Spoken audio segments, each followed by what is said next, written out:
Bike গাড়ি মুখোমুখি সংঘর্ষে মৃত এক, গুরুতর আহত বাইক চালক। ঘটনা কলমচৌড়া থানাধীন বৈষ্ণবটিলা চৌমুহনীতে।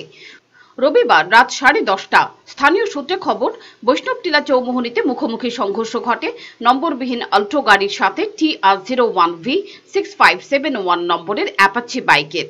বিকট শব্দে এলাকার মানুষ এগিয়ে এসে দেখতে পান বাইক চালক মোবারক হোসেন এবং আরোহী জুয়েল রানা রক্তাক্ত অবস্থায় সড়কে পড়ে আছেন। তাদেরকে নিয়ে আসা হয় বক্সনগরের সামাজিক স্বাস্থ্য কেন্দ্রে।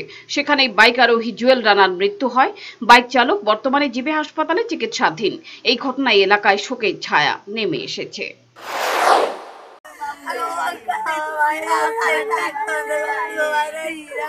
অ্যাক্সিডেন্ট হয়েছে এটা না ক্যামেরা বাজারটা আছে না, এই বাজারটা আর কি, বাজারটার পাশে এদিকে একটু মানে রাস্তাটা একটু খারাপ আছে, মানে আরেকটা গাড়ি মনে যাইতে লাগছিল আর কি, তারা সাইড দিতে লাগে, মানে ড্রাইভারটা কইছে সাইড দিতে লাগে হয়ে আছে। তারপরে তুমি এই এসে কি দেখছো? আমরা এই দেখছি কি পরে রয়েছে, মানে যে ড্রাইভারটা গাড়িটা দেখছো, যে গাড়িটা শুধু বাইকটা ভরে রয়েছে না? Pure Report, Channel Dinrat।